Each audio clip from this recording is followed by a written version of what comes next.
வணக்கம் நண்பர்களே, இது உங்களுடைய லேர்ன் டு தமிழ் சேனல்.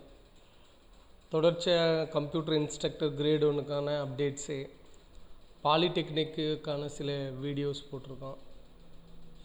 அப்புறம் யூஜிசி கேர்லிஸ்ட் அப்படின்னு ஒரு சில எஜுகேஷன் சம்மந்தமான விஷயங்கள் இந்த சேனல் மூலிமா வழங்கிட்டு வரோம்.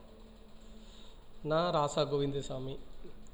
இன்றைக்கி என்ன பார்க்க போகிறோம் அப்படின்னு பார்த்தோன்னா, இந்த வீடியோவில் யூஜிசி ரொம்ப முக்கியமான ஒரு எக்ஸாம். யூஜிசி நெட்டு இன்றைக்கி அரசு கலைக்கல்லூரியில் இருக்கட்டும், இல்லை சுயநிதி கல்லூரிகளாக இருக்கட்டும், எங்கே வேலை பார்க்குறதுனாலும் நமக்கு என்ன வேணும்னா நெட்டு, நேஷ்னல் எலிஜிபிலிட்டி டெஸ்ட்டு அல்லது ஸ்டேட் எலிஜிபிலிட்டி டெஸ்ட்டு வேணும், அல்லது பிஹெச்டி வேணும் அப்படின்ட்டு மேண்டட்ரியாக கொடுத்துருக்காங்க.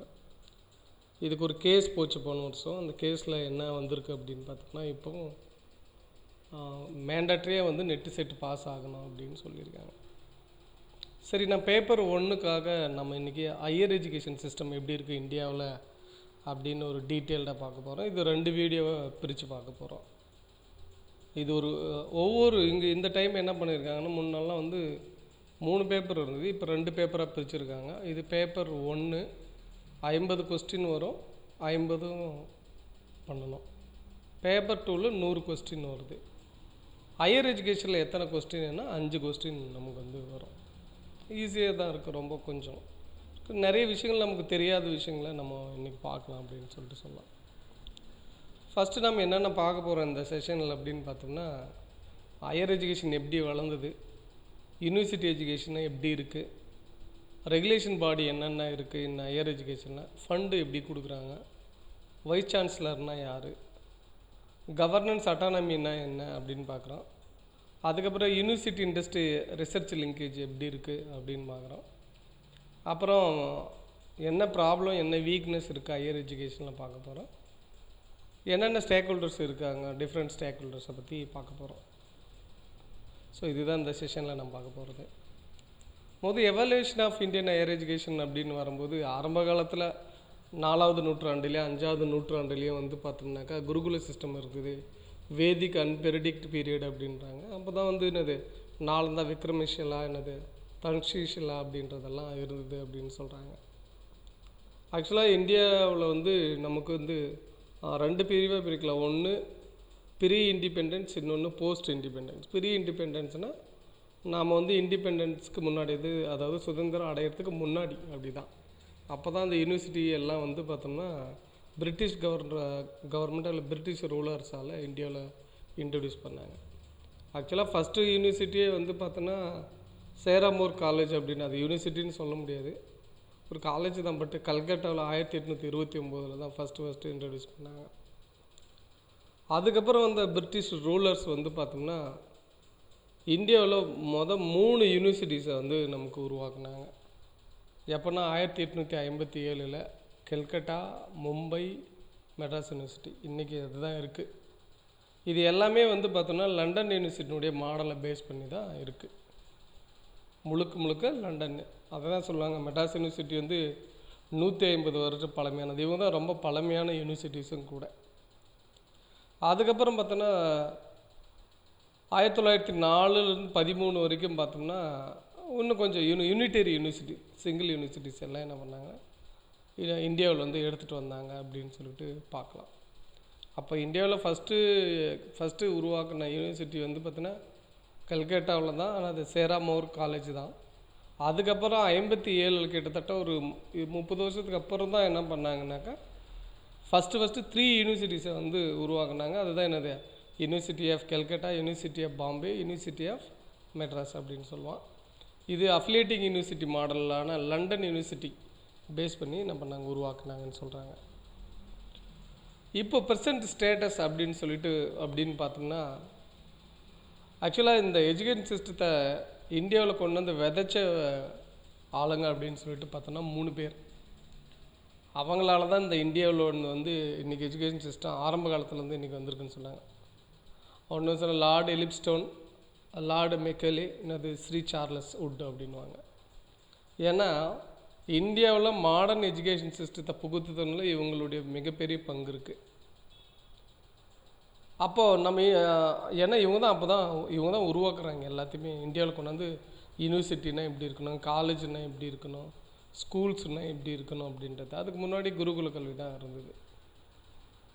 இண்டிபெண்ட் நமக்கு வந்து சுதந்திரம் கிடைக்கிறப்ப 20 யூனிவர்சிட்டியும் 695 காலேஜ் இருந்தது. ஆனால் இன்றைக்கி வந்து பார்த்தோன்னா 785 யூனிவர்சிட்டிஸும் 39,000 கிட்டத்தட்ட 39,000 காலேஜஸ் வந்து இருக்குது அப்படின்னு சொல்லிட்டு சொல்கிறாங்க. அதுக்கப்புறம் பார்த்தோன்னா என்ரோல்மெண்ட் ரேட் அப்படின்னு சொல்லிட்டு பார்த்தோம்னாக்கா கிட்டத்தட்ட 3,97,000 இருக்குது. கேர்ள்ஸு வந்து பார்த்தோம்னா என்ரோல்மெண்ட் ரேஷியோன்னு சொல்லுவாங்க, நிறைய இருக்குது அப்படின்னு. அப்போ 46% ஆஃப் கேர்ள்ஸ் வந்து என்ன இருக்குது ஜாயின் பண்ணுறாங்க அப்படின்ட்டு சொல்கிறாங்க. டோட்டல் மொத்தமாக இருக்கக்கூடிய காலேஜ் எவ்வளோ சொன்னோம் நம்ம, அரௌண்டு நமக்கு வந்து பார்த்தோம்னா 39,000 காலேஜ் இருக்கிறதா சொன்னோம். அந்த 39,000 காலேஜ் யூனிவர்சிட்டியில் வந்து பார்த்தோன்னா 37% வந்து ஆர்ட்ஸு, ஹியூமனிட்டிஸு, காமர்ஸ், மேனேஜ்மெண்ட் காலேஜ் தான் இருக்கும். 16% காலேஜ் அண்ட் யூனிவர்சிட்டி வந்து என்ஜினியரிங் அண்ட் டெக்னாலஜியாக இருக்குது.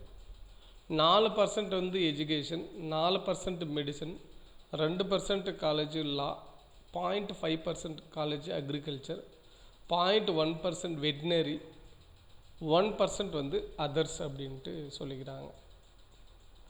பொதுவாக ஒரு டெக்னிக்கல் காலேஜ்லேருந்து ஒரு வருஷத்துக்கு வந்து சாதாரணமாக ஒரு 7 லட்சம் பேர் ஒரு ஸ்டேட்டுக்கு வந்து வெளியே வராங்க. மொத்தமாக 7 லட்சம்னு வச்சுக்கலாம். மொத்தமாக படிக்கிறதுல வந்து பார்த்தோம்னா 7 லட்சம் பேர் வெளியே வந்தாலுமே நமக்கு இந்த வேலை வாய்ப்புகள் அப்படின்னு சொல்லிட்டு பார்க்கும்போது 75% ஆஃப் டெக்னிக்கல் கிராஜுவேட்டும் 85% ஆஃப் ஜென்ரல் கிராஜுவேட்டுக்கும் அன்எம்ப்ளாய்டு அப்படின்றாங்க இந்தியாவை பொறுத்த வரைக்கும். ஏன் அப்படின்னு சொல்லிட்டு பார்த்தோம்னாக்கா அப்போ நம்மக்கிட்ட நல்ல எஜுகேஷன் சிஸ்டம் இல்லையா அப்படின்னு ஒரு கேள்வி வருது. ஏன்னாக்கா அப்போ 100 பேர் படித்தா 25 பேருக்கு தான் என்ஜினியர் பையன்களுக்கு வேலை கிடைக்குது. 100 பேர் ஆர்ட்ஸ் பை படித்தாக்க 85% அதாவது 15 பேருக்கு தான் வேலை கிடைக்குது அப்படின்றாங்க. ஆனால் கூடவே என்ன ஒரு ஸ்டாட்டிக் சொல்லுதுன்னா இந்தியாவில் தான் வந்து பார்த்தோன்னா வெல்த் ஆஃப் யூத்துன்றாங்க. அதாவது 18லேருந்து 40 வயசுக்குள்ளே இருக்கிறவங்க 80 கோடி பேர் இருக்கிறாங்க, அல்லது அரௌண்டு 62%ன்றாங்க. ஒரு 127 கோடியில் கிட்டத்தட்ட வந்து பார்த்தோன்னா 62% எந்த கேட்டகரியில் 18லேருந்து 40 வயசுக்குள்ளே தான் இருக்காங்க அப்படின்னு சொல்கிறாங்க. அதே மாதிரி பார்த்தோன்னா பெரிய எஜுகேஷன் சிஸ்டம் அப்படின்னு பார்த்தாலுமே இந்தியாவில் இருக்குது அப்படின்ட்டு சொல்லிக்கிறாங்க. சரி, முதல்ல யூனிவர்சிட்டிஸ் அப்படின்னு பார்த்தா யூனிவர்சிட்டியை தான் முதல்ல உருவாக்குனாங்கன்னு பார்த்தோம். இந்த யூனிவர்சிட்டிஸை வந்து என்ன பண்ணலான்னாக்கா அதனுடைய டைப்ஸை வந்து பார்க்கலாம் அப்படின்றாங்க.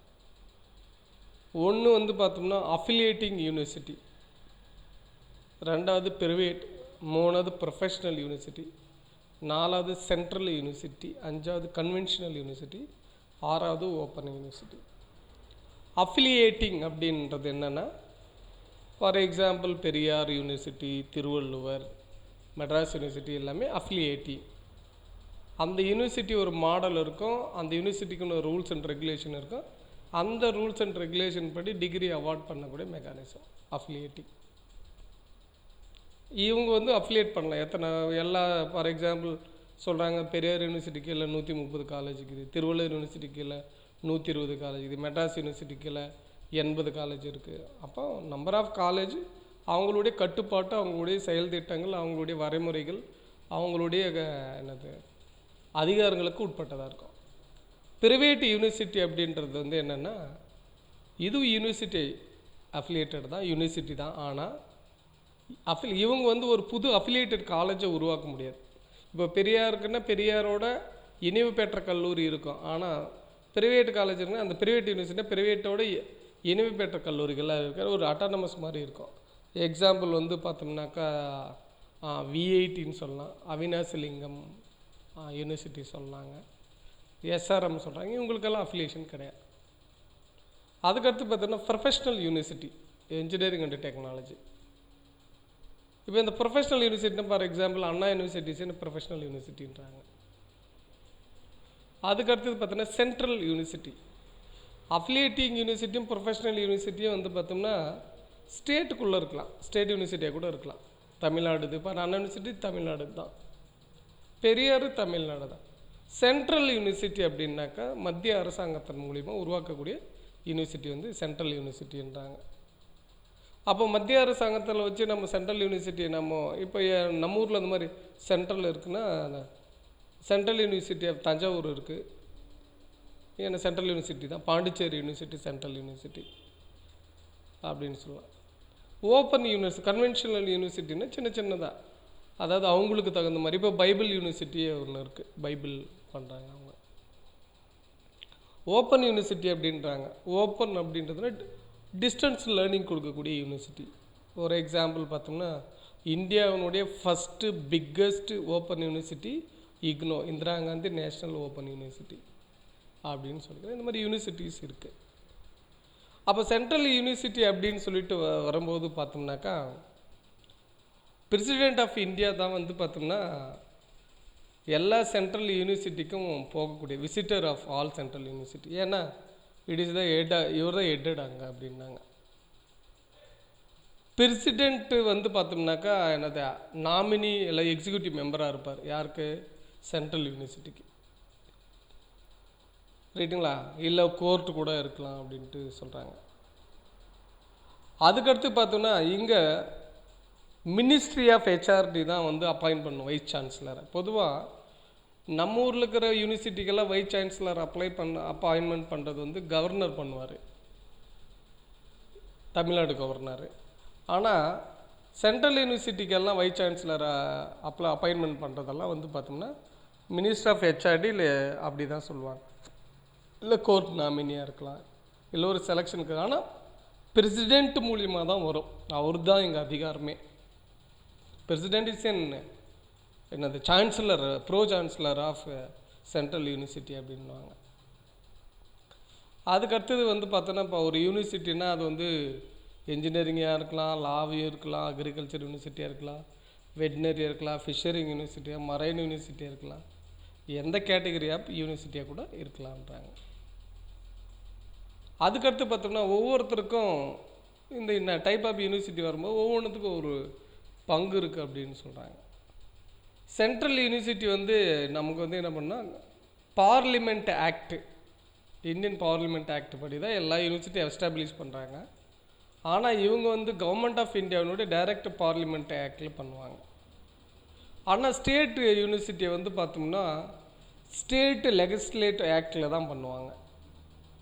டீம்டு யூனிவர்சிட்டியை பொறுத்த வரைக்கும் பார்த்தோம்னாக்கா அவங்க சென்ட்ரல் கவர்மெண்ட்டோடு தான் டைப் இருக்கும். அவங்க சொல்கிற ரூல்ஸ் அண்ட் ரெகுலேஷனை ஃபார்ம் பண்ணி இவங்களே டிகிரி ப்ரொடியூஸ் பண்ணுவாங்க. ஓப்பன் யூனிவர்சிட்டியை பொறுத்த வரைக்கும் பார்த்தோம்னாக்கா ஓப்பன் யூனிவர்சிட்டி முழுக்க யாரோடைய கண்ட்ரோலில் இருக்குன்னா சென்ட்ரல் கவர்மெண்ட் கண்ட்ரோலில் தான் இருக்குது அப்படின்றாங்க. அதை தாண்டி பார்த்தோம்னா institute of national importance universities சிலது இருக்குது. ஃபார் எக்ஸாம்பிள் வந்து கர்நாடகாவில் விஸ்வேஸ்வரய்யா யூனிவர்சிட்டி இருக்குது, தமிழ்நாட்டில் அண்ணா யூனிவர்சிட்டி. இவங்களாம் வந்து நேஷ்னல் இம்பார்ட்டன்ஸ். இவங்க வந்து ஹையர் எஜுகேஷன் டிகிரி அவார்ட் பண்ணுறது மட்டும் இல்லாமல் கூடவே இவங்க டெக்னாலஜி இம்ப்ளிமெண்ட் பண்ணுறதுல இவங்க ஒரு பங்கு இருக்குது அப்படின்னாங்க. இதுவும் பார்லிமெண்ட் ஆக்டில் தான் பண்ணுறாங்க. அதுக்கப்புறம் அதர் இன்ஸ்டியூஷன்ஸ் அப்படின்றாங்க. அதர் இன்ஸ்டியூஷனாக காலேஜ் இருக்குது. காலேஜ் வந்து யூனிவர்சிட்டியோட அஃபிலியேட் ஆகிருக்குன்றாங்க. கவர்மெண்ட் எய்டட் காலேஜ் இருக்குது, அன்எய்டட் காலேஜ் இருக்குது. எய்டட் அப்படின்றது என்னென்னா ப்ரைவேட், ஆனால் அரசு தான் சம்பளம் கொடுக்கும். அன்எய்டட் அப்படின்னா ப்ரைவேட் காலேஜ் அப்படின்னு சொல்லிட்டு சொல்லலாம். இந்த மாதிரி தான் இந்த இன்ஸ்டியூஷனல் ஃப்ரேம் ஒர்க் வந்து இருக்குது அப்படின்ட்டு சொல்கிறாங்க. அதுக்கப்புறம் பார்த்தோன்னா ரெகுலாரிட்டி ஃப்ரேம் ஒர்க் அப்படின்னு சொல்லிட்டு பார்த்தோம்னாக்கா இந்த எஜுகேஷன் சிஸ்டத்தை எப்படி வச்சுருக்காங்க அப்படின்னு சொல்லிட்டு பார்க்கலாம். ஏஜ் 1 to 5 இருந்தாக்கா, அதாவது ஏஜ் 6 to 11 இருந்தால் 1 to 5 கிளாஸ் போகலாம், ப்ரைமரின்றாங்க அவங்க. ஏஜ் 11 to 15 இருந்தாக்கா, அதாவது அடுத்த 5 இயர்ஸ் 11 to 15 சொல்லலாம். 15 இருந்தாக்கா 6 to 10ன்றாங்க, செகண்டரின்றாங்க. 16 to 17 என்னன்னா ஹையர் செகண்டரி அப்படின்றாங்க. அதுக்கப்புறம் தான் கிராஜுவேஷன், அதுக்கப்புறம் போஸ்ட் கிராஜுவேஷன் என்ஜினியரிங் இருந்தால் 4 வருஷம், மெடிசன் இருந்தால் 5 வருஷம், காமர்ஸ் இருந்தால், ஆர்ட்ஸ் அண்ட் சயின்ஸ் இருந்தால் 3 வருஷன்றாங்க. ஆக்சுவலாக இதுதான் வந்து இந்த ஹையர் எஜுகேஷனோட ஸ்ட்ரக்சர். இந்தியாவில் 1956 யூனிவர்சிட்டி கிராண்ட் கமிஷன் அப்படின்றத ஒன்று அமைச்சாங்க பார்லிமெண்ட் ஆக்டில் 1956. இவங்களுடைய மெயின் ரெஸ்பான்சிபிலிட்டி என்ன பண்ணுறதுன்னா, எல்லா யூனிவர்சிட்டி கோஆர்டினேட் பண்ணுறது, மெயின்டைன் பண்ணுறது, ஸ்டாண்டர்டை மெயின்டைன் பண்ணுறது, ஃபண்டை ரிலீஸ் பண்ணுறது, ரிசர்ச் ஆர்கனைசேஷனை உருவாக்குறது, குவாலிட்டி ஆஃப் எஜுகேஷனை ப்ரொவைட் பண்ணுறது. இது எல்லாம் யாருடைய வேலையாக இருக்குது அப்படின்னு பார்த்தோன்னா யூஜிசி, யூனிவர்சிட்டி கிராண்ட் கமிஷன் அப்படின்னு சொல்லுவாங்க. அவங்க இந்த யூஜிசி யாருக்கு கீழே இருக்குது அப்படின்னு பார்த்தோன்னா மினிஸ்ட்ரி ஆஃப் ஹெச்ஆர்டிக்கு கீழே இருக்குது அப்படின்ட்டு சொல்லலாம். யூனிவர்சிட்டி எஜுகேஷனுடைய எய்ம் என்ன? ஸ்கூல் எஜுகேஷன் வரைக்கும் பார்த்தோம்னா டீச்சிங் அப்படின்றாங்க. காலேஜ் எஜுகேஷன் வரும்போது வந்து பார்த்தோன்னா லெக்சரிங் அப்படின்றாங்க. அப்படின்னாங்கன்னா பெர்சூட் ஆஃப் நாலேஜ்ன்றாங்க. சொசைட்டிக்கு தகுந்த மாதிரியான நாலேஜ். என்ரிச்சிங் த மைண்டுன்றாங்க. இருக்கக்கூடிய பையனுடைய மைண்டை ஒன்றும் வளப்படுத்துறதுன்றாங்க. இம்ப்ரூவிங் தி எஃபிஷியன்சி அண்ட் ப்ரொடக்டிவிட்டின்றாங்க. சோஷியல் அவேர்னஸுக்கு, சோஷியல் கம்யூனிட்டிக்கு தகுந்த மாதிரி அவன் என்ன பண்ணணும், அவன் வந்து இம்ப்ரூவ் ஆகணும், அவனால் யூஸ் ஆகணுன்றாங்க. எம்பவரிங் த பீப்புள்ன்றாங்க. நாலேஜ் வகையிலையும் ஸ்கில் வகையிலையும் ஒரு பையனை இம்ப்ரூவ் பண்ணுறது அப்படின்றாங்க. ப்ரொவைடிங் த மீன்ஸ், ஒரு வேலை எக்கனாமிக்கலாக கீழே இருந்து அவனை மேலே இழுத்துட்டு வர்றதும் எது தான் இருக்குன்னாக்கா யூனிவர்சிட்டி எஜுகேஷன் அப்படின்னு தானாங்க. அப்போது ஒருத்தனுடைய நாலேஜை வளப்படுத்தி அவனை ஸ்கில்டு பீப்புளாக மாற்றி இந்த சொசைட்டிக்கு தேவையான மாதிரி அவனுடைய ஸ்கில்லை யூஸ் பண்ணி அவனையும் வளர்த்துட்டு சொசைட்டியை வளர்த்துறது தான் யூனிவர்சிட்டிக்கு எஜுகேஷனுடைய மெயின் எய்மாக சொல்கிறாங்க. அதுக்கடுத்து பார்த்தோம்னா வந்து யூனிவர்சிட்டியுடைய மெயின் கோல் அப்படின்னு சொல்லிட்டு பார்த்தா குளோபலைசேஷன் பார்க்கும்போது, ஒருவேளை என்கிட்ட நல்ல வளமான ஸ்டூடெண்ட் இருந்தார்னா அந்த நாட்டினுடைய வளர்ச்சி வளம் அப்படின்றத, என்கிட்ட நல்ல ஸ்கில்டு பீப்புள் இருந்தால் நிறைய வந்து என்ன பண்ண ப்ரொடக்ஷன் கிடைக்கும், நிறைய இம்ப்ளிமெண்டேஷன் வரும், நிறைய இன்வென்ஷன்ஸ் க்ரியேட் ஆகும். அந்த இன்வென்ஷன்ஸ் மூலிமா நம்ம என்ன பண்ணோம், இந்த கண்ட்ரியை வளப்படுத்தலாம், எக்கனாமிக்கலாகவும் வளப்படுத்தலாம், வேலைவாய்ப்பு மூலமாக வளப்படுத்தலாம்னு சொல்கிறாங்க. அப்போ என்ன சொல்கிறாங்க அப்படின்னு பார்த்தோம்னா, ஒன்று குளோபலை காம்படேட் பண்ணுற அளவுக்கு இந்த யூனிவர்சிட்டி வந்து இருக்கணும், அதனுடைய மெயின் கோலாக இருக்கணும். இப்போ நான் வந்து ஏதோ ஒன்று படிக்கிறேன் அப்படின்னாக்கா நான் இந்த நாட்டுக்கு மட்டும் அந்த படித்தது யூஸ் ஆகக்கூடாது, வேற ஒரு நாட்டில் இருக்கிறவங்களோட காம்படேட் பண்ணுற அளவுக்கு அந்த நாலேஜ் எனக்கு வேணும் அப்படின்ட்டு சொல்கிறாங்க. கூடவே இந்த அதுக்கு மட்டுமே கூடாது, சோஷியலாக என்ன பண்ணணும், நான் இன்க்ளூஷன், இன்றைக்கி இருக்கிற சோஷியலுக்கு நான் இன்க்ளூஸ் ஆகி ஒரு என்னது வைடர் செக்ஷன் சொசைட்டியை நான் மாறணும் அப்படின்றதுக்காகவும் இதை பண்ணுறாங்க. ரெண்டாவது பார்த்தோம்னா சேஞ்சிங் தி சோஷியல் ஸ்ட்ரக்சர் அப்படின்றாங்க. இப்போ ஒருத்தர் படிக்கலை அப்படின்னாக்கா என்ன ஆகும் அப்படின்னாக்கா, அவனுக்கு தகுந்த மாதிரியான வேலை வாய்ப்புகள், அவனுக்கு தகுந்த மாதிரியான வருமானம், அவனுக்கு தகுந்தான வாழ்க்கை முறை.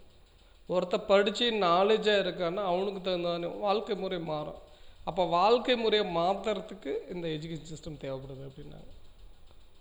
கூடவே என்னத்துக்கு தேவைப்படுதுன்னா எக்கனாமிக் டெவலப்மெண்ட்டுக்கும் தான் இந்த யூனிவர்சிட்டி என்னது எஜுகேஷன் தேவைப்படுது அப்படின்னு. ஏன்னா நான் எக்கனாமிக் வளர்னா ஸ்கில்டு பீப்புள் வேணும், ஸ்கில்டு பீப்புள் வேணும்னா நல்ல எஜுகேஷன் சிஸ்டம் வேணும். அப்போது நான் எக்கனாமிக்கு வந்து டெவலப் பண்ணணுன்னா கண்டிப்பாக எனக்கு என்ன வேணும்னா அந்த கண்ட்ரியில் இருக்கிற பையனுங்க வந்து நல்ல ஸ்கில்டு பீப்புளாக இருக்கணும் அப்படின்ட்டு சொல்கிறாங்க. சரி, அப்போ எப்படி இது ஒர்க்கு நடக்குது அப்படின்னு ஒரு ஹோலிஸ்டிக் செயினை பார்க்கலாம். இப்போ வந்து பார்த்தோம்னாக்கா எங்கிட்ட பொதுவாக யூனிவர்சிட்டிக்குள்ளே என்னென்ன 2 விஷயங்கள் யூனிவர்சிட்டிக்குள்ளே நடக்குது. ஒன்று ரிசர்ச் பண்ணுறாங்க, இன்னொன்று கிராஜுவேட்டும் பண்ணுறாங்க. பொதுவாக நாம் பார்க்குற எல்லாமே வந்து பார்த்திங்கன்னா நம்ம கிராஜுவேட் பண்ணுறத தான் பார்த்துக்கிறோம். என்ன பண்ணுவாங்க, ஒரு காலேஜ் ஒரு யூனிவர்சிட்டி அஃபிலியேஷன் வாங்கி அந்த காலேஜ் ஸ்டூடெண்ட்டை ஜாயின் பண்ண வச்சு டிகிரி கொடுக்குறாங்க. இதை மட்டும் தான் நம்ம பார்த்துக்குறோம். அப்போ அந்த மூலிமா என்ன பண்ணலாம், ஸ்கில்டு பீப்புளை உருவாக்கி இந்த சொசைட்டிக்கு கொடுக்கலாம். ஒன்று. ரெண்டாவது, யூனிவர்சிட்டி நிறைய நியூ இன்வென்ஷன் ப்ராஜெக்ட் எடுக்குவாங்க. அந்த நியூ இன்வென்ஷன் ப்ராஜெக்ட் எடுத்து ரிசர்ச் பண்ணி அதையும் யாருக்கு தான் கொடுக்குறாங்கன்னா சொசைட்டிக்கு தான் கொடுக்குறாங்க. அப்போது இந்த யூனிவர்சிட்டி தான் ஒரு ப்ராடக்ட் இன்வென்ட் பண்ணுது, இந்த யூனிவர்சிட்டி தான் ஒரு ஸ்டூடெண்ட்டை உருவாக்குது. அப்போது அந்த இன்வென்ஷனை ஒர்க் பண்ணக்கூடிய கெப்பபிலிட்டி யாருக்கு உருவாக்குறாங்க அப்படின்னா இந்த ஸ்டூடெண்ட்டுக்கு உருவாக்குறாங்க. ஆக்சுவலாக இதுதான் இதனுடைய ப்ராசஸ் அப்படின்ட்டு நான் சொல்லுவேன். அப்போது ஒரு ரா மெட்டீரியலாக ஒரு ஸ்டூடெண்ட் உள்ளே வந்தான்னா அவனை வந்து என்னென்ன சொசைட்டியாகவும் சொசைட்டி வகையிலையும் நாலேஜ் வகையிலையும் எக்கனாமிக் வகையிலையும் டெவலப் பண்ணுறதுக்கு எஜுகேஷனை கொடுத்து அவனை சொசைட்டியில் தூக்கி போடுறோம். அவன் அந்த சொசைட்டியில் ஸ்கில்டு பீப்புளாக இருந்தான்னா எக்கனாமிக் டெவலப்மெண்ட் பண்ணுவான். எக்கனாமிக் அவனுக்கும் பண்ணால் சொசைட்டிக்கிறவங்களுக்கும் பண்ணிக்கலாம் அப்படின்ட்டு சொல்கிறாங்க. எப்படி இருக்குது இந்த அதான் சொல்கிறாங்க. இந்த நான் சொன்ன அந்த கான்செப்டை தான் எங்கன்னா இன்னொரு படத்தில் விளக்கிற எக்ஸ்பிளைன் பண்ணுறோம். எஜுகேஷன்னா ஒன்று அகாடமிக் டெவலப்மெண்ட்டாக இருக்குது, இல்லை ஒரு அகாடமிக் அசஸ்மெண்ட்டாக இருக்கும்.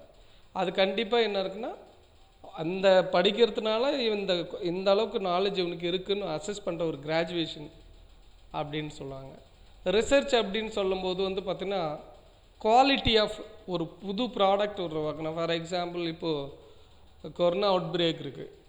இப்போ கொரோனா அவுட் பிரேக் நமக்கு என்ன பண்ணுறோம் அப்படின்னு பார்த்தோம்னா மெடிசன் கண்டுபிடிக்கிறாங்க, டெஸ்ட் கிட் கண்டுபிடிக்கிறாங்க. அப்போ இது எல்லாமே வந்து பார்த்தோம்னா இன்னொருத்தர் சார்ந்து தாங்கிறோம் நாம். இப்போ பொதுவாக இதுக்கான தீர்வுகளை யார் தான் கண்டுபிடிப்பாங்கன்னா ஒரு ரிசர்ச் ஒரு யூனிவர்சிட்டியாக தான் இருக்கும். அது மெடிக்கல் யூனிவர்சிட்டியோ கெமிக்கல் யூனிவர்சிட்டியோ. ஸோ அவங்க என்ன பண்ணுவாங்கன்னா ஒரு ரிசர்ச் டெவலப் பண்ணி ஒரு புது ப்ராடக்டை வெளியே விடுறதுக்கு பண்ணுவாங்க. அப்போ அந்த அளவுக்கு வந்து ஒரு யூனிவர்சிட்டி எஜுகேஷன் சிஸ்டம் வந்து ரெண்டுத்துலேயும் கான்சன்ட்ரேட் பண்ணாங்க. ஒரு பையனுக்கு நாலேஜை ட்ரான்ஸ்ஃபர்மேட் பண்ணுறதுலேங்கிறாங்க, புது கண்டுபிடிப்புகளுக்கு யூனிவர்சிட்டிஸ் வந்து இருக்குது அப்படின்ட்டு சொல்கிறாங்க. அதுக்கடுத்து பார்த்தோன்னா இந்த ரோல் ஆஃப் ரெகுலேட்டரி பாடிஸ் அப்படின்றாங்க ஹையர் எஜுகேஷனை. ஒவ்வொரு குறிப்பிட்ட காலத்துலேயும் என்ன பண்ணிங்கன்னா நிறைய கமிஷன் வச்சாங்க. அந்த கமிஷன்கள் மூலிமா என்ன பண்ணுறாங்க அப்படின்னா கொஞ்சம் கொஞ்சமாக இந்த ஹையர் எஜுகேஷன் சிஸ்டத்தை இம்ப்ரூவ் பண்ணிட்டு வராங்க அப்படின்னு சொல்கிறாங்க.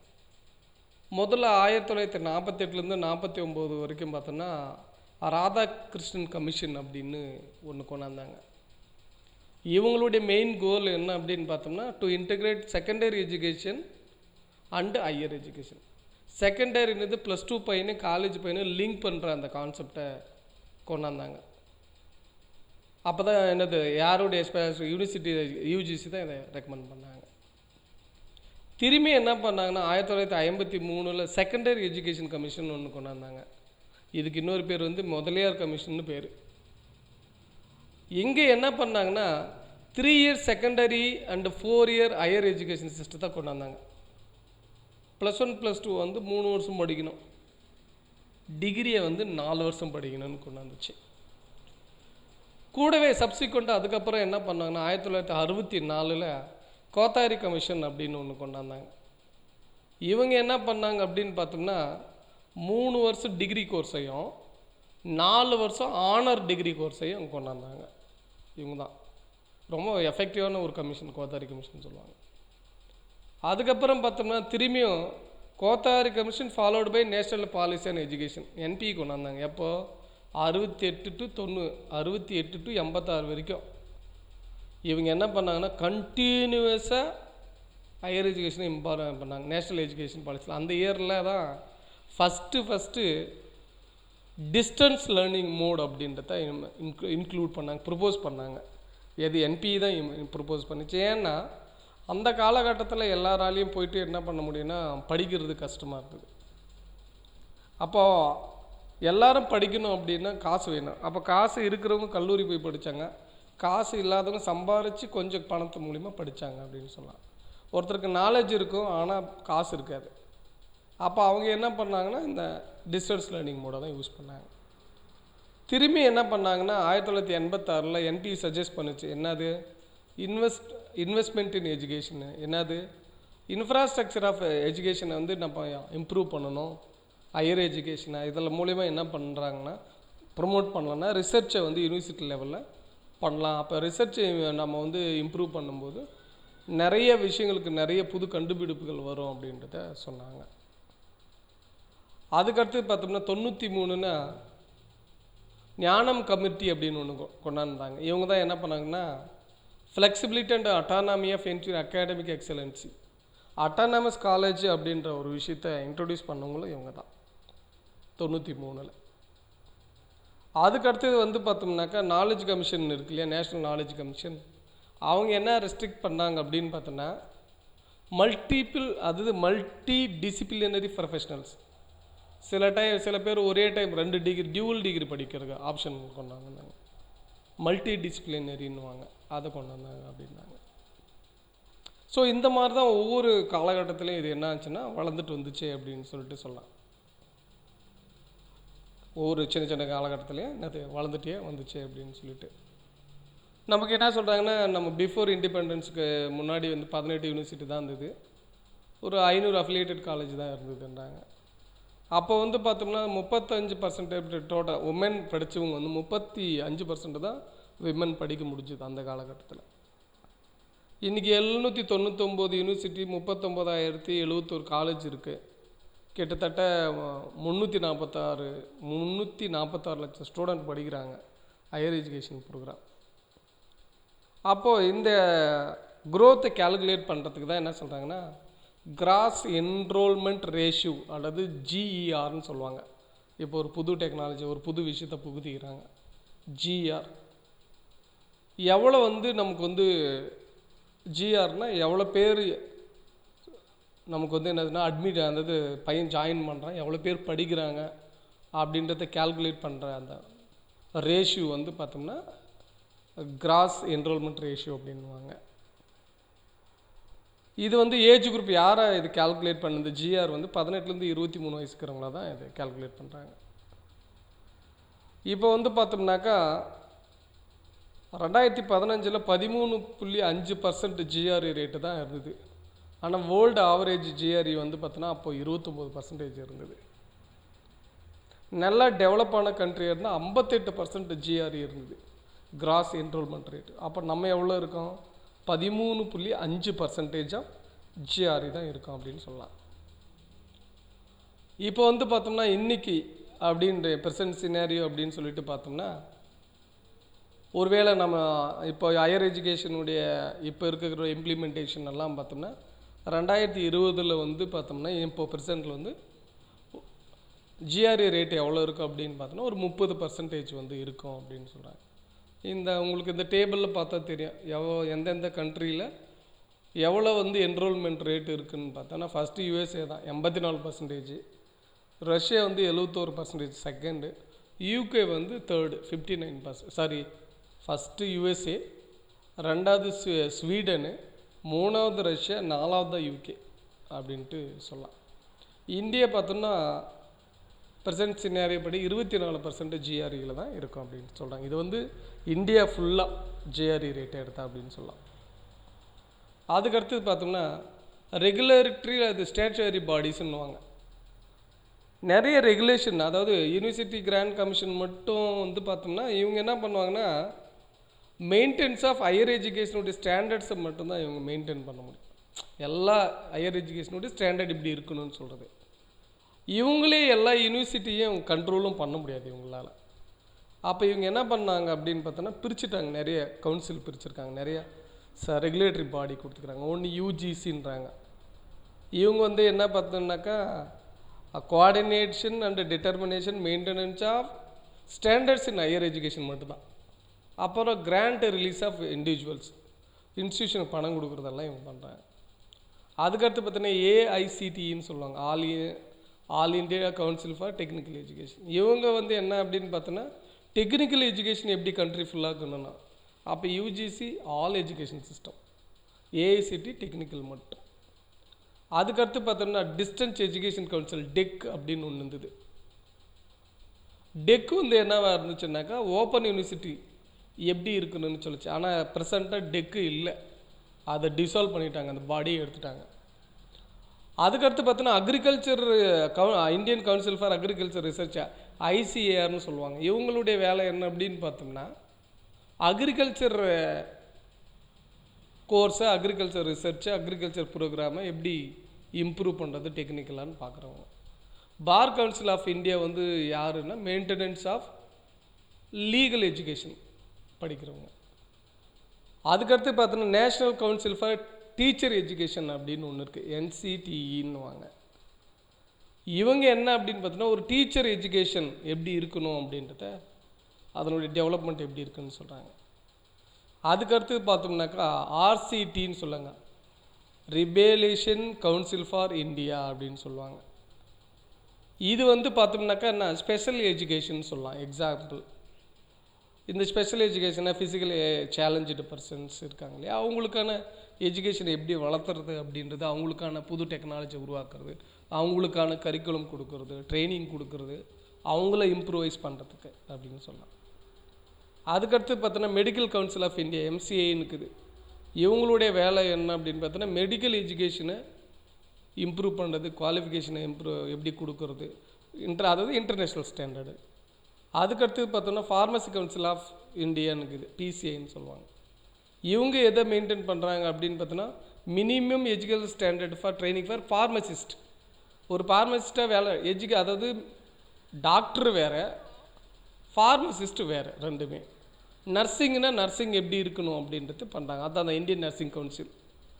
இவங்க தான் என்ன கொடுக்குறாங்கன்னா மிட்வியூஸ் கொடுக்குறாங்க, auxiliary nurse, health visitors, health care இவங்கெல்லாம் கொடுக்குறாங்க. அந்த கோர்ஸில் இதில் தான் வருது. அதுக்கடுத்தது மெடிக்கல் டென்டல் தனியாக கொடுத்துருக்காங்க. இது டென்டல் கவுன்சில் ஆஃப் இந்தியான்னு ஒன்று DCIன்னு.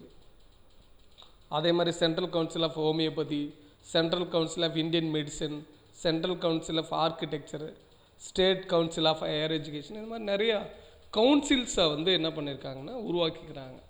இந்த ஒவ்வொரு கவுன்சில்ஸினுடைய வேலை என்ன அப்படின்னு பார்த்தோன்னா அவங்கவுங்க சப்ஜெக்டில் புது கரிக்குலம் க்ரியேட் பண்ணுறது, புது கோர்ஸை இம்ப்ரூவ் பண்ணுறது, இது எல்லாமே ஸ்டாண்டர்ட்ஸை மெயின்டைன் பண்ணுறது, புது டெக்னாலஜியை புதுக்குத்துறது, இன்றைக்கி இருக்கிற குளோபல் எஜுகேஷனுக்கு ஈக்குவலாக மாற்றுறதுக்கான ஒரு ஸ்டாச்சுவரி பாடி அப்படின்னு சொல்லலாம்.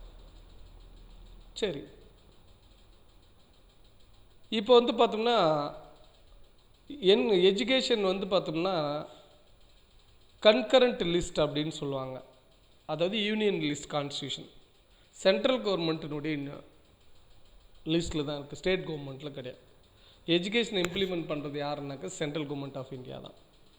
அது சென்ட்ரல் கவர்மெண்ட் ஆஃப் இந்தியா. இது வந்து கன்கரண்ட் லிஸ்ட்டு 66வது ஐட்டமாக எஜுகேஷன் இருக்குது அப்படின்னாங்க. இவங்க என்னதுன்னா இந்த கன்கரண்ட் லிஸ்ட்டு இருக்கிறதுனால இவங்க லெஜிஸ்லேட்டிவ் பவர் வந்து சென்ட்ரல் கவர்மெண்ட்டுக்கு அதிகம். ஏன்னா அதனால தான் இவங்க தான் எல்லாமே கோஆர்டினேட் பண்ணுறாங்க, ஸ்டாண்டர்டை ஃபிக்ஸ் பண்ணுறாங்க. அப்போ இந்தியா ஃபுல்லாக ஒரே ரூல்னால் ஒரே ரூல் தான். கூடவே இவங்களுக்குனுடைய வேலை என்ன அப்படின்னு பார்த்தோன்னா இது வேறு என்ன விஷயத்தை கோஆர்டினேட் பண்ணுது அப்படின்னா coordination and cooperation of union and state government ரெண்டுத்தையும் ஜாயின் பண்ணி எஜுகேஷனை வளர்த்துறதுக்கு, அதாவது central advisory board of education கேபின்வாங்க, அதை உருவாக்குறாங்க. அது மூலிமா இம்ப்ளிமெண்டேஷனுக்கு கூடவே என்ன பண்ணுறாங்கன்னா எல்லா பாலிசிஸு, ரெஸ்பான்சிபிலிட்டி எஸ்டாப்ளிஷ் பண்ணுறது, ரெகுலேட் பண்ணுறது எல்லாமே யூனியன் கவர்மெண்ட்டு தான். கூடவே வந்து பார்த்தோன்னா இப்போ வந்து பார்த்தோன்னா நேஷ்னல் பாலிசி ஆஃப் எஜுகேஷன் 1986 படி, இந்த பிளான் ஆஃப் ஆக்ஷன் 1992 படி பார்த்தோம்னா நேஷ்னல் அபெக்ஸ் பாடி அப்படின்றது என்னது? அபெக்ஸ் அப்படின்னா டெவலப்மெண்ட் பாடின்னு சொல்லலாம், இல்லை நம்ம என்ன சொல்லலாம் ஒரு சயின்டிஃபிக் ரிசர்ச் இன்ஸ்டிடியூஷன்ஸ் சொல்லலாம். இவங்களெல்லாம் ஒன்றிணைக்கிறத பற்றி பேசுகிறது தான் இந்த அபெக்ஸ் பாடின்னு சொன்னாங்க. அதையும் இப்போ பண்ணியிருக்காங்கன்னு சொல்லலாம். ஏன்னா நிறைய அபெக்ஸ் பாடியோட என்ன பண்ணியிருக்காங்கன்னா யூனிவர்சிட்டிஸ் வந்து என்ன பண்ணாங்க MOU போட்டிருக்காங்க அப்படின்னு சொல்கிறாங்க. கூடவே UGC என்னென்ன பர்ஃபார்ம் பண்ணுது அப்படின்னும் பார்க்கலாம். ஹையர் எஜுகேஷனை வளர்த்துறது, புது கவுன்சிலை உருவாக்கி ரெகுலேட் பண்ணுறது, ஸ்பெஷலைஸ்டு கோர்ஸை கொடுக்குறது, நிறைய ஸ்பெஷலைஸ்டு கோர்ஸ் எல்லாம் இப்போ கொடுத்துருக்காங்க அப்படின்னு பார்க்கலாம். நிறைய கொடுத்துக்கிறாங்க, சின்ன சின்ன ஸ்பெஷலைஸ்டு கோர்ஸ் எல்லாம் நிறைய கொடுத்துருக்காங்க அப்படின்னு சொல்லிட்டு சொல்லலாம். இப்போ ஸ்கூல் எஜுகேஷன் தனியாக ஸ்பெஷலைஸ்ட் கோர்ஸ் எல்லாம் நிறைய வந்திருக்கு. அப்போ இந்த structure of Indian higher education system அப்படின்னு சொல்லிட்டு நம்ம பார்த்தோம் 1956 தான் UGCயை உருவாக்குனாங்க. அவங்க தான் அந்த UGCயை வந்து university grant structure of university சிஸ்டம்னு சொன்னோம். அவங்க தான் வந்து இந்தியாவில் ஒரு டிகிரியை வந்து கொடுக்கணும் அப்படின்னு பார்த்தோன்னா சர்டிஃபிகேட் எது கொடுக்கணுன்னாலும் அவங்க வந்து அண்டர் த செக்ஷன் எது மூலியம் யூனிவர்சிட்டி கிராண்ட் கமிஷனுடைய ஆக்ட் படி 2F பள்ளிகள் தான் அவங்க ஒரு டிகிரியை கொடுக்க முடியும்னு சொல்லிட்டு சொல்கிறாங்க. அப்போது ஒரு டிகிரிக்கு ஒரு யூனிவர்சிட்டியை உருவாக்கணுன்னா அந்த யூனிவர்சிட்டி வந்து பார்லிமெண்ட் ஆக்டினுடைய 2F படி தான் அந்த யூனிவர்சிட்டியை உருவாக்க முடியும். அதில் 3 இருக்குது அந்த 2Fல. 46 அதாவது ஆக்ட் 46 2Fல ஆக்ட் 46 வந்து பார்த்தோம்னா சென்ட்ரல் ஆக்ட்னுவாங்க. Act 329 state ஆக்ட்ன்றவாங்க.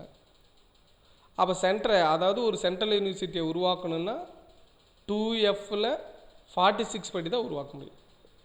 ஒரு ஸ்டேட் யூனிவர்சிட்டியை உருவாக்கணும்னா ஸ்டேட்டு ஆக்டு 329 படி தான் உருவாக்க முடியும். ஒரு ப்ரைவேட் யூனிவர்சிட்டியை உருவாக்கணும்னா ப்ரைவேட் யூனிவர்சிட்டி ஆக்ட் 223 படி தான் உருவாக்க முடியும் அப்படின்ட்டு சொல்கிறாங்க. இந்த மாதிரி தான் என்ன பண்ணாங்கன்னா யூனிவர்சிட்டிஸை நமக்கு வந்து என்னது உருவாக்காங்க அப்படின்னு சொல்லிட்டு சொல்லலாம்.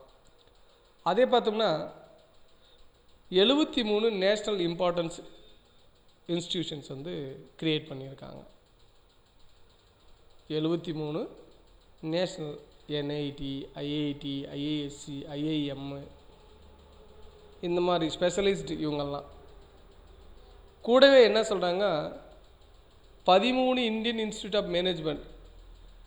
இது யூனிவர்சிட்டி கிடையாது, இவங்க தனி, இவங்க பாடி தனி. இவங்க என்ன அப்படின்னு போஸ்ட் கிராஜுவேட் கொடுக்குறது, அதாவது மேனேஜ்மெண்ட்டில் போஸ்ட் கிராஜுவேட் கொடுக்கறது தான் இவங்களுடைய வேலை அப்படின்னு சொல்கிறாங்க. சரி, இதெல்லாம் ஓகே. ஸ்டாண்டர்டை வந்து ஹையர் எஜுகேஷனில் எப்படி பண்ணுறாங்க அப்படின்னு பார்த்தா ரொம்ப முக்கியமான ஒரு விஷயம். எப்படி வந்து ஸ்டாண்டர்ட்ஸை மெயின்டைன் பண்ணுறோம் அப்படின்னு சொல்லிட்டு. ஏன்னா ஸ்டாண்டர்டெல்லாம் இங்கே என்னது எதுவுமே கிடையாது. ஸ்டாண்டர்ட்ஸ் இங்கே மெயின்டைன் பண்ணுறதுக்கு என்ன பண்ணுறாங்கன்னா அந்தந்த மினிஸ்ட்ரி ஆஃப் யூனியன் மினிஸ்ட்ரி இருக்கு இல்லையா, அந்தந்த மினிஸ்ட்ரியோட UGC அல்லது டெக்னிக்கல் கவுன்சிலோட ஜாயின் பண்ணி தான் மெயின்டைன், அதாவது ஸ்டாண்டர்ட்ஸை க்ரியேட் பண்ணுறாங்க. தனியாக பண்ண முடியாது யாருமே. முதல்ல இப்போ வந்து பார்த்தோம்னா நான் அக்ரிகல்ச்சரில் வந்து ஒரு புது விஷயத்தை நான் ஏதோ செய்ய போகிறோம் அப்படின்னு பார்த்தோன்னா அப்போ அக்ரிகல்ச்சருக்கு இருக்கக்கூடிய மினிஸ்ட்ரி ப்ளஸ்ஸு ICAR, அக்ரிகல்ச்சருக்கு தனி ஸ்டேஷனரி பாடி இருக்குது, அவங்க ஜாயின் பண்ணி தான் ஒரு ரெகுலேஷன்ஸை ஒரு ஸ்டாண்டர்டை வந்து அவங்களுக்கு தான் ஸ்டாண்டர்ட் தெரியும். அதே மாதிரி பார்த்தோம்னா அந்த ஸ்டாண்டர்ட் பண்ணும்போது ஒன்று என்ன பண்ணுவாங்கன்னா கெசட் நோட்டிஃபிகேஷனை கொடுப்பாங்க. யாருக்கு? UGCக்கு அந்த ரூல் இருக்குது. UGC ஆக்ட் படி ஒரு கெசட் நோட்டிஃபிகேஷனாக கொடுப்பாங்க.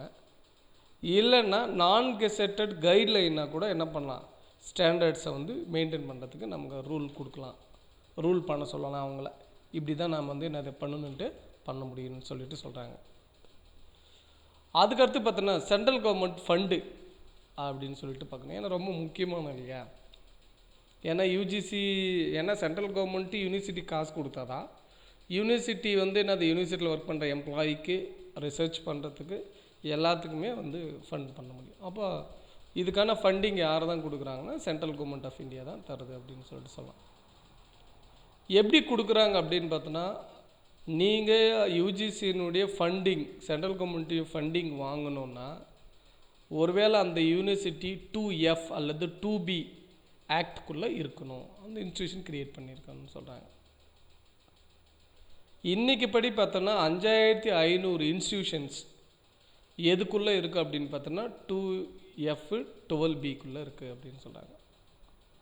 2F பொதுவாக 2F வந்து யூனிவர்சிட்டியாக இருக்கும், 12B வந்து ஆர்ட்ஸ் அண்ட் சயின்ஸ், அதாவது காலேஜஸாக இருக்கும் அப்படின்னு சொல்லிட்டு சொல்கிறாங்க. ஸோ இந்த மாதிரி தான் வந்து என்னதான் ஃபண்டை வந்து கொடுக்குறாங்க அப்படின்னு சொல்கிறாங்க. பொதுவாக 2F அப்படின்ற கேட்டகரி வர யூனிவர்சிட்டிஸ்க்கு வந்து கம்ப்ளீட் ஃபண்டிங் வந்து UGC கொடுக்கும். 2B கேட்டகரி உள்ள காலேஜஸ்க்கு என்ன பண்ணுன்னா டெவலப்மெண்ட்டுக்கு தேவையான ஃபண்டிங் மட்டும்தான் என்ன பண்ணுன்னா இது வந்து கொடுக்கும், வித் சம் கண்டிஷன்ஸோட கொடுக்குறாங்க. அந்த UGC கைட்லைன் வந்து டைம் டு டைம் வந்து எனக்கு மாறிட்டே வருது அப்படின்னு சொல்லிட்டு சொல்லலாம். அதுக்கு அடுத்தது வந்து பார்த்தோம்னாக்கா UGC வந்து பார்த்தோன்னா அந்த டைம் டு டைம் அடாப்டேஷனில் இப்போ வந்து சாய்ஸ் பேஸ்டு கிரெடிட் சிஸ்டம் அப்படின்றத நமக்கு வந்து கரிக்குலத்தில் மாற்றிருக்காங்க. நான் படிக்கும்போது வந்து முன்னெல்லாம் ஃபிக்ஸடு சிலபஸ் இருக்கும், எலெக்டிவ் பேப்பர் அப்படின்ற கான்செப்ட் கிடையாது. இப்போ வந்து எலெக்டிவ் பேப்பர் கான்செப்ட் இருக்குது. நான் எனக்கு இப்போ நான் வந்து ஒருவேளை நான் கம்ப்யூட்டர் சயின்ஸ் படிக்கிறேன்னா நான் ஹிஸ்ட்ரியில் போய் ஒரு பேப்பர் படிச்சுட்டு வரலாம். இல்லை நான் ஒரு கம்ப்யூட்டர் சயின்ஸ் படிக்கிறேன்னா பாட்டனியில் எனக்கு ஒரு பேப்பர் படிக்கணும்னு இருக்குது, அதை படிச்சுட்டு வரலாம். இது எதுக்கு யூஸ் ஆகுன்னா கம்ப்யூட்டரையும் பாட்டனையும் ஜாயின் பண்ணி ஒரு புது வகையான ஒரு டெவலப்மெண்ட்டை க்ரியேட் பண்ணுறதுக்காக இது உதவும் அப்படின்ற மாதிரி பார்க்குறாங்க. அந்த மாதிரி நிறைய கைட்லைன்ஸ் வந்து இன்றைக்கி கொடுத்துக்கிறாங்க. அதே மாதிரி நிறைய வந்து விமன் பார்ட்டிசிபேஷன் இருக்கணும் ஹையர் எஜுகேஷனில் அப்படின்னு சொல்லிட்டு நிறைய சேஃப்டிஸ் வந்து என்ன கொடுத்துக்கிறாங்கன்னா விமனுக்காக கொடுத்துட்டு வராங்க அப்படின்னு சொல்லிட்டு. நான் ஸ்டேட்டாக இருக்கட்டும், சென்ட்ரல் கவர்மெண்ட்டாக இருக்கட்டும், நிறைய ஸ்கீம்ஸ் வந்து. ரெண்டாவது பார்த்தோன்னா நிறைய ஸ்கீம்ஸ் இருக்குது. என்ன அப்படின்னு பார்த்தோன்னா, ஃபண்டு வாங்கிறதுக்கு, இல்லை நம்மளை செக்யூர் பண்ணிக்கிறதுக்கு, நமக்கு மெட்டீரியல் வாங்கிறதுக்கு, அந்த மாதிரி நிறைய ஸ்கீம்ஸ் வந்து என்ன பண்ணியிருக்காங்கன்னா யூஜிசி வந்து ப்ரொவைட் பண்ணியிருக்காங்க அப்படின்னு சொல்லிட்டு சொல்லலாம். யூஜிசினுடைய ஒரு முக்கியமான ஒரு ஒர்க்கு வந்து பார்த்தோம்னா நேஷ்னல் சர்வீஸ் ஸ்கீம், என்எஸ்எஸ் அப்படின்னு சொல்லிட்டு சொல்லுவோம். ஒரு மாணவனை இந்த சொசைட்டியில் சர்வீஸ் பண்ண வைக்கக்கூடிய மைண்டை உருவாக்குற ஒரு ஸ்கீம் வந்து என்எஸ்எஸ். எந்த எதிர்பார்ப்பும் இல்லாமல், ஏன்னா அவனை சொசைட்டிக்காக தான் நம்ம வந்து சொசைட்டி நல்லா இருக்கிறதுக்காக தான் ஒரு மாணவனுக்கு எஜுகேஷனே கொடுக்குறோம். அப்போ அதுக்கான ஒரு ப்ரீ ட்ரைனிங்காக வந்து எது வருதுன்னா என்எஸ்எஸ் கொடுக்குறாங்க. அதுக்கு யூஜிசி ஃபண்டட் பண்ணது ஒரு மாணவனை உருவாக்குறதுக்கு அப்படின்ட்டு சொல்லலாம். இது வந்து பார்த்தோன்னா எல்லா யூனிவர்சிட்டிக்கும் பொருந்தும். டெரிட்டரியல் ஜுடிஷன் எல்லா ப்ரைவேட் பப்ளிக் எல்லா யூனிவர்சிட்டிக்கும் இந்த என்சிசி பண்ணணும் பொருந்தும் அப்படின்ட்டு சொல்கிறாங்க. இப்போ வந்து பார்த்தோன்னா அதோட இன்னொரு ஒரு முக்கியமான ஒரு விஷயம் மல்டிப்ளிசிட்டி ஆஃப் ரெகுலேஷன் அப்படின்னாங்க. ஒரு சில கோர்ஸுகளுக்கு வந்து ஒரு பாடி மட்டும் அப்ரூவ் பண்ணால் பார்த்தாது, சில அடிஷ்னல் பாடிஸை நீங்கள் என்ன பண்ணணும் அப்ரூவ் பண்ணுற மாதிரியான விஷயங்கள் கூட வருது அப்படின்னு சொல்லிட்டு சொல்கிறாங்க. அதையும் கூட இந்த யூஜிசி தான் பார்த்துக்குதுன்னு சொல்கிறாங்க. ரெண்டாவது பார்த்தோன்னா, ஃபார் எக்ஸாம்பிள் இப்போ நான் சொல்கிறேன் ஏஐசிடி இருக்குது, இன்ஜினியரிங் காலேஜ், டிப்ளமோ காலேஜுக்கு அவங்க தான் என்ன பண்ணாங்கன்னா எல்லாமே பண்ணுறாங்கன்னு சொல்லலாம். ஆனால் அவங்க ஏஐசிடி வந்து இன்ஜினியரிங் கோர்ஸ் எப்படி இருக்குன்னு சொல்கிறது தான் அவங்களுக்கு பாலிசி க்ரியேட் பண்ணுறது, ஸ்டாஃப் ரெக்ரூட் பண்ணுறது, அதுக்கு எல்லாமே யார் தான் பண்ணுவாங்கன்னா யூஜிசி தான் பண்ணுவாங்க. அதே மாதிரி தான் மெடிக்கல் கவுன்சிலுக்கு என்ன இருக்குது, மெடிக்கல் கோர்ஸ் எப்படி ரன் பண்ணணும், எப்படியெல்லாம் வேணும் அப்படின்றது எல்லாமே அவங்க தான் டிசைட் பண்ணுவாங்க. ஆனால் அதுக்கு வேலைக்கு எம்ப்ளாய் பண்ணுறதெல்லாம் யார் அப்படின்னு பார்த்தீங்கன்னா health and family with the help of UGC. So இந்த மாதிரி நிறைய கான்ஃப்ளிக்ட் கூட என்ன அது சில டைம் வந்துடும். கான்ஃப்ளிக்ட் ஸ்டேட் என்னது சென்ட்ரல் ஸ்டேட் ரெகுலேஷன் சொல்லுவாங்க. அதை குறைக்கிறது தான் 1976 ஒரு அமெண்ட்மெண்ட் கொண்டு வந்தாங்க. அந்த அமெண்ட்மெண்ட்டில் என்ன அப்படின்னாக்கா, union and state have the power to legislate under the education. என்ன நான் செய்கிறதா நீ செய்கிறதான்னு ஒரு பிரச்சனை வந்தது. இப்போ அதுக்கு என்ன பண்ணாங்கன்னா, ஸ்டேட் கவர்மெண்ட் சென்ட்ரல் கவர்மெண்ட்டு சொல்லலாம், சென்ட்ரல் கவர்மெண்ட்டு சொல்கிற விஷயத்துலேருந்து ஸ்டேட் கவர்மெண்ட்டு அவங்க பகுதிகளுக்கு எதெல்லாம் பொருந்துமோ அதெல்லாம் பொருத்திக்கலாம், ஆனால் குவாலிட்டி விஷயத்தில் இல்லை அப்படின்னு சொல்லிக்கிறாங்க.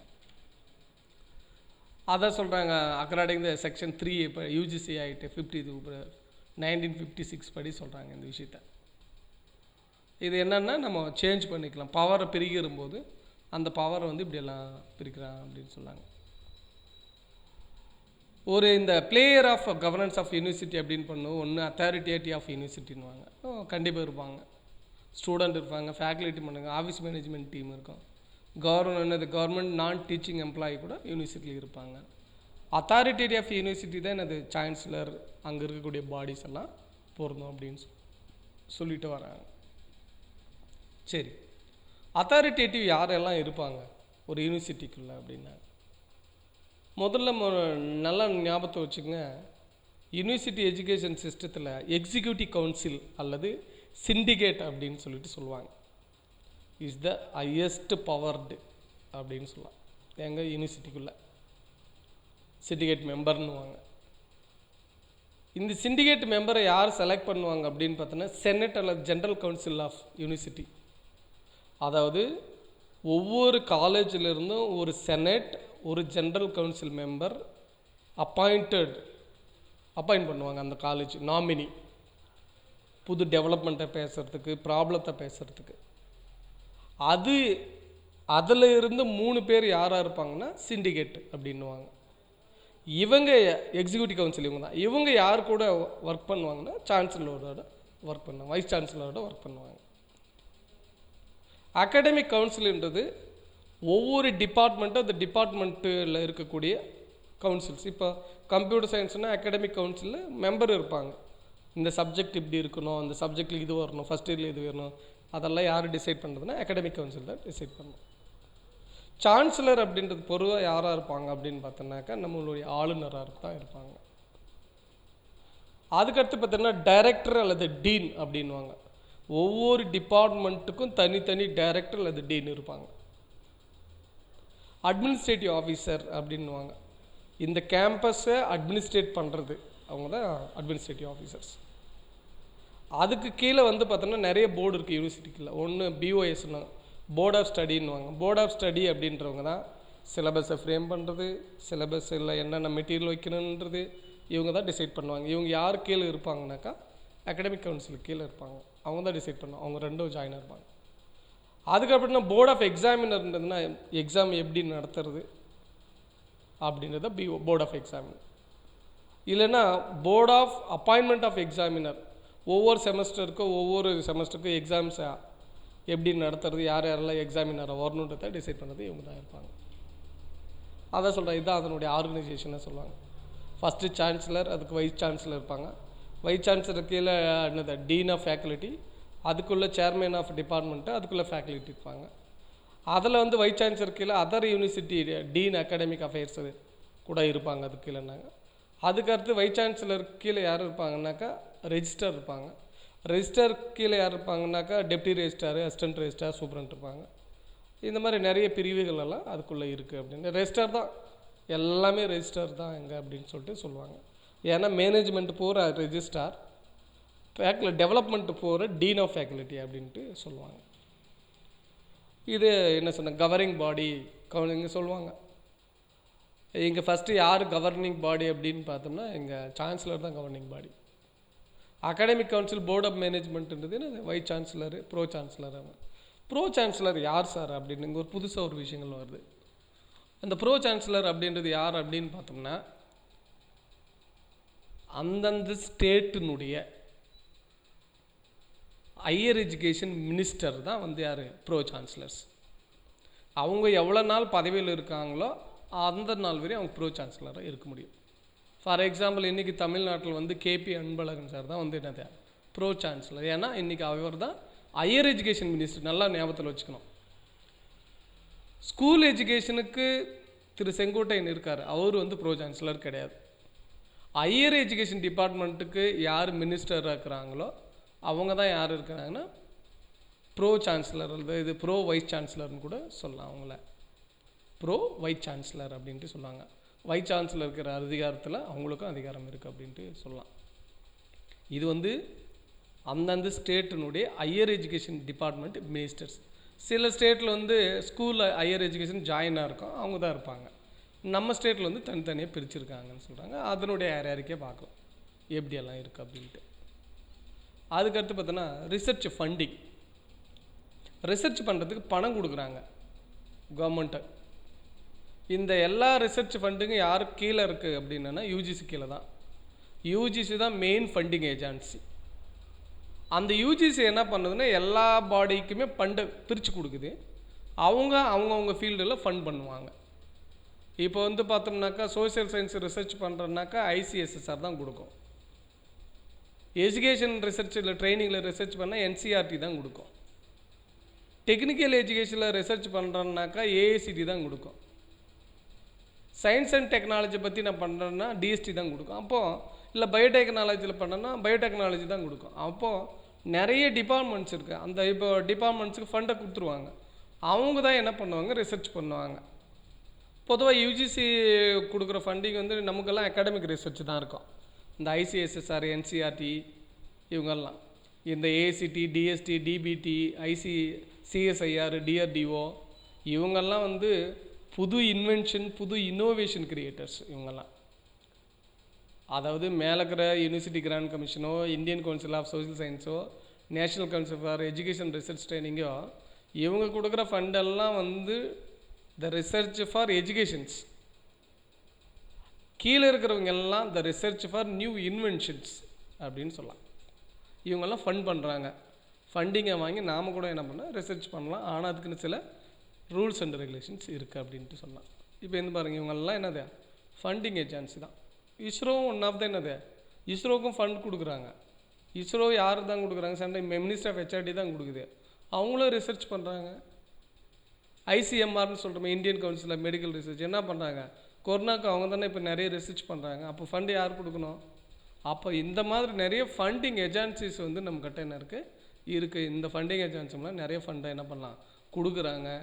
அந்த இப்போ வர ஃபுட் ப்ராசஸிங்கில் புது விஷயங்கள் கண்டுபிடிக்கும். இப்போ எனக்கு சொல்கிறாங்க 15 நாள் 20 நாள் வந்து கெடாமல் ஒரு பொருளை பாதுகாக்கிறதுக்கு ஒரு ரிசர்ச் பண்ணுறாங்க. அது எப்படி பண்ணுறாங்க? ஃபாரஸ்ட்டை வளப்படுத்துறதுக்கு ஒரு ரிசர்ச் பண்ணால் எப்படி பண்ணலாம், ஃபாரஸ்ட் ரிசர்ச்சில் பண்ணலாம். இதெல்லாம் என்ன அப்படின்னா ஃபண்டிங் கொடுக்கறதுக்கான ஒரு விஷயமாக நம்ம வந்து பார்க்குறோம் அப்படின்னாங்க. அப்போது ஹையர் எஜுகேஷனுடைய ஆர்கிடெக்சர் என்ன இருக்குது அப்படின்னு பார்த்தோன்னா கரிக்குலம் அண்டு பெடாலஜி. கரிக்குலம் ரெடியும் பெடாலஜியை பண்ணணும், ஃபேக்கல்ட்டியை ரெடி பண்ணணும், ரிசர்ச் பண்ண வைக்கணும், என்னது பார்ட்னர்ஷிப்பை க்ரியேட் பண்ணணும், இன்ஃப்ராஸ்ட்ரக்சர் உருவாக்கணும், ஹையர் எஜுகேஷனை ஃபவுண்டேஷன் க்ரியேட் பண்ணணும், ஃபண்டிங் பண்ணணும், கூட என்னது கவர்னன்ஸ் அண்ட் லீடர்ஷிப் ரொம்ப முக்கியம். இவங்க தான் எல்லாத்தையும் பார்க்குறாங்க, இவங்க தான் எல்லாத்தையும் செய்கிறாங்க அப்படின்னு சொல்லிட்டு பார்க்கலாம். இப்போ நம்ம இந்த யூனிவர்சிட்டி அண்ட் வைஸ் சான்சலரை பற்றி பார்க்கலாம். வைஸ் சான்சலர் தான் ஹெட் ஆஃப் யூனிவர்சிட்டி அப்படின்னு சொல்லிட்டு பார்த்துக்கிறோம். இவர் ஒரு அகாடமிஷனாக இருப்பார், பாலிசி பிளானராக இருக்கணும் அப்படின்றது ரொம்ப முக்கியமான ஒரு வேலை. கூடவே என்ன இருக்குது, வைஸ் சான்சலர் தான் அகாடமிஷியனும் அட்மினிஸ்ட்ரேட்டிவ் ஹெட்டாகவும் அந்த யூனிவர்சிட்டிக்கு இருப்பார். இந்த யூனிவர்சிட்டியை வழி நடத்துகிறது தான். ரெஜிஸ்ட்ரார் ஆஃப் யூனிவர்சிட்டி அப்படின்றவர் யாருனாக்கா அட்மினிஸ்ட்ரேட்டிவ் இன்சார்ஜ் அப்படின்ட்டு சொல்லுவாங்க. கூடவே நல்லா சொல்லுங்கள், வைஸ் சான்சலருக்கு இன்னொரு ரோல் இருக்குது. என்ன, chairman of management council, executive council, academic council, எல்லா கவுன்சிலுக்கும் யார் தான் அப்படின்னு பார்த்தோன்னா இவர் தான் சேர்மன் அப்படின்னு சொல்லிட்டு சொன்னாங்க. அதே மாதிரி chairman of selection committee of university, employee selection கமிட்டிலையும் யார் தான் இருப்பார் அப்படின்னு பார்த்தோன்னா வைஸ் சான்சலர் தான் இருப்பார் அப்படின்னா. இப்போ வைஸ் சான்சலருடைய டென்யூர் பீரியட் எப்படின்னு சொல்லிட்டு பண்ணாங்க.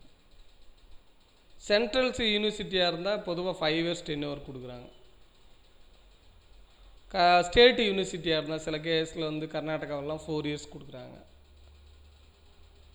மகாராஷ்டிரெல்லாம் 5 years கொடுக்குறாங்க. டிபெண்ட்ஸ் ஆஃப் த என்ன சொல்லணும்னாக்கா ஸ்டேட்ஸ். அப்போ ஒரு கண்டினியூஸெல்லாம் இருக்க முடியாது, ஒரு குறிப்பிட்ட டென்யூர் பீரியடு தான். சரி, அப்பாயின்மெண்ட் எப்படி பண்ணுறாங்க அப்படின்றது தான் ஒரு முக்கியமான ஒரு concept. State university vice chancellor appointed by யாருன்னா higher education department of that particular state அப்படின்னா ஸ்டேட் யூனிவர்சிட்டி. இப்போ பெரியார் யூனிவர்சிட்டிக்கு வைஸ் சான்சலர் யார் ரெக்கமெண்ட் பண்ணோன்னாக்கா higher education department of Tamil Nadu recommend பண்ணி ஆளுநர் வந்து அப்பாயின்மெண்ட் பண்ணுவாங்க. சென்ட்ரல் யூனிவர்சிட்டிக்கான வைஸ் சான்சலரை யாரை ரெப்பாயின்ட் பண்ணுவாங்க அப்படின்னு பார்த்தோம்னா the recommendation of search committee. அந்த சர்ச் கமிட்டி யார் கட்டக்கூட பிரசிடென்ட் ஆஃப் இந்தியாவுக்கு கொடுக்கும். பிரசிடென்ட் ஆஃப் இந்தியா தான் என்ன பண்ணுவாங்க, அப்பாயின்ட் பண்ணுவாங்க. இவங்களுக்கு தான் ரூல் இருக்குது அப்படின்னு சொல்லலாம். ஏன்னா ஒரு வைஸ் சான்சலர் இன்றைக்கி எப்படி இருக்காரோ அதை பொறுத்து தான் அந்த யூனிவர்சிட்டி வந்து இருக்கும் அப்படின்றது ரொம்ப முக்கியமான ஒரு விஷயம். ஏன்னா வைஸ் சான்சலர் தான் என்னது ரொம்ப முக்கியமானவர். ஒருவேளை வைஸ் சான்சலர் இல்லை அப்படின்னா ஹையர் எஜுகேஷன் செக்ரட்டரி தான் அதனுடைய இன்சார்ஜாக இருப்பாங்க. ஏன்னா சில காலத்தில் வைஸ் சான்சலர் இருக்க மாட்டாங்க. அப்போது வந்து யார் சேர்மனாக இருப்பாங்க அப்படின்னாக்கா higher education secretary of Tamil Nadu தான் நம்ம ஊரில் வந்து இருப்பாங்க அப்படின்ட்டு சொல்லலாம். ஏன்னா அந்த பர்டிகுலர் ஸ்டேட்டில் சில பேர் ரிசைன் பண்ணிடுவாங்க, சில பேர் என்ன பண்ணாங்க டென்யூர் பேர் முடிஞ்சிடும், அந்த மாதிரி நிறைய இருக்குது. இல்லை அடுத்த வைஸ் சான்சலர் தேடுற வரைக்குமோ இல்லை இந்த மாதிரி எல்லா விஷயங்களுக்கும் வேக்கண்ட்டாக இல்லை ஆள் இல்லாதப்போ கண்டிப்பாக யார் தான் வைஸ் சான்சலருக்கு இன்சார்ஜாக இருப்பாங்கன்னா செக்ரட்டரி ஆஃப் ஹையர் எஜுகேஷன் தான் என்ன இருப்பாங்க, வைஸ் சான்சலர் இருப்பாங்க அப்படின்னு சொல்கிறது ஒரு முக்கியமான ஒரு விஷயமாக பார்க்கலாம். எல்லா வகையிலுமே ஃபங்க்ஷன் அண்ட் பவர் அப்படின்னு பார்த்தோன்னா எப்படியெல்லாம் இருக்குது அப்படின்ட்டு தான் பார்க்கலாம். எனக்கு கேட்டால் vice chancellor is the highest power அப்படின்னு தான் சொல்லுவேன். என்ன இருக்குது, அப்பாயிண்டிங் பவர். அந்த யூனிவர்சிட்டிக்கு தேவையான பீப்புளை அப்பாயிண்ட் பண்ணுறது. கூடவே என்னது பார்த்தீங்கன்னா ஒரு கவர்மெண்ட்டுக்கு ஒரு இன்டர்ஃபேஸை உருவாக்குறது, யூனிவர்சிட்டிக்கு கவர்மெண்ட்டுக்கும் அப்படின்னு சொல்லிட்டு சொல்லலாம். ரெண்டாவது வந்து பார்த்தோம்னாக்கா நிறைய பேர்டன் இருக்குது. ஏன்னா இவங்க அகாடமிக்கும் பார்க்கணும், அட்மினிஸ்ட்ரேட்டிவ் பக்கமும் பார்க்கணும். அதனால் ரெண்டு பக்கம் ஒர்க் பண்ணுற மாதிரியான ஒரு கான்செப்ட் இருக்குது அப்படின்றாங்க. இதுக்காக தான் என்ன பண்ணுறாருன்னா,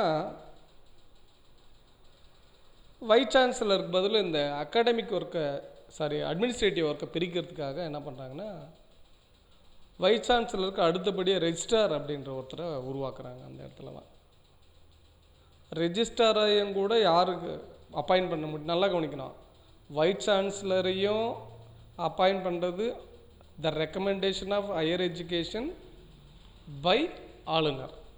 அதே மாதிரி ரெஜிஸ்ட்ராரையும் அவர் தான் அப்பாயிண்ட் பண்ணுறாரு.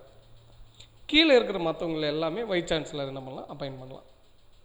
அக்கௌண்டபிலிட்டி எல்லாமே இவர் தான். லீடர்ஷிப் பண்ணுறது, விஷன், அக்கௌண்டபிலிட்டி, டிரான்ஸ்பரண்ட்டி. ஒரு குட் வைஸ் சான்சலர் தான் அந்த யூனிவர்சிட்டி அந்த சரௌண்டிங் ஆஃப், ஏன்னா ஒரு யூனிவர்சிட்டிக்கு கீழே பல காலேஜுகள் வந்து அஃபிலியேஷன் இருக்கும். அப்போ என்ன இருக்கும், அந்த கிங்குன்னு சொல்லுவோம் இல்லையா. அப்போ ஒரு வைஸ் சான்சலர் நினச்சாக்கா அந்த அகாடமிக் ஆக்டிவிட்டியில் புது ரூல்ஸு, புது பாலிசிஸ், புது அசஸ்மெண்ட்ஸ் எல்லாத்தையும் கிரியேட்டிவ் குவாலிட்டியை வந்து அவங்களால பண்ண முடியும். அவ்வளோ ரெஸ்பான்சிபிலிட்டியான ஒரு போஸ்ட் அப்படின்னு சொல்லிட்டு சொல்லலாம். அட்டானமி நல்லா கவனிச்சுக்கணும். இங்கே வைஸ் சான்சலருடைய வேலையில் சில விஷயங்களில் கவர்மெண்ட்டுமே உள்ளே என்ட்ராக முடியாதுன்னு சொல்கிறாங்க. எப்படி அப்படின்னா, இதை செய் அதை செய்யன்னு யாரும் வைஸ் சான்சலரில் அவருடைய ஆஃபீஸுக்கு இன்டிமேஷன் கொடுக்க முடியாது. கன்சிடரபிள் ஃபங்க்ஷனல் அட்டானமி தேர் ஆஃபீஸுன்றாங்க. அப்போ அவங்க ஆஃபீஸுக்குன்னு ஒரு தனி அட்டானமஸ் ஒர்க் இருக்குது அப்படின்னாங்க. அதனால தான் பார்த்தோன்னா ஒவ்வொரு யூனிவர்சிட்டிக்குமே ரெகுலேஷன் மாறும். ஒரு யூனிவர்சிட்டி ஒரு மாதிரி இருக்கும், இன்னொரு யூனிவர்சிட்டியில் ரூல்ஸும் ஒரு மாதிரி இருக்கும். அதே மாதிரி பார்த்தோம்னா அந்த ஃபங்க்ஷனல் அட்டானமி வந்து அட்டானமஸாக நீங்கள் ஒர்க் பண்ணாலும் நீங்கள் எப்படி இருக்குன்னா ப்ரெசன்ட் சினேரியோவுக்கு ஈக்குவலாக இருக்கணும். பின்னாடி போகக்கூடாது, முன்னோக்கி தான் போகணும். சரிங்களா, முன்னோக்கி போகிற மாதிரி தான் இருக்குது அப்படின்னு சொல்லிட்டு சொல்கிறாங்க.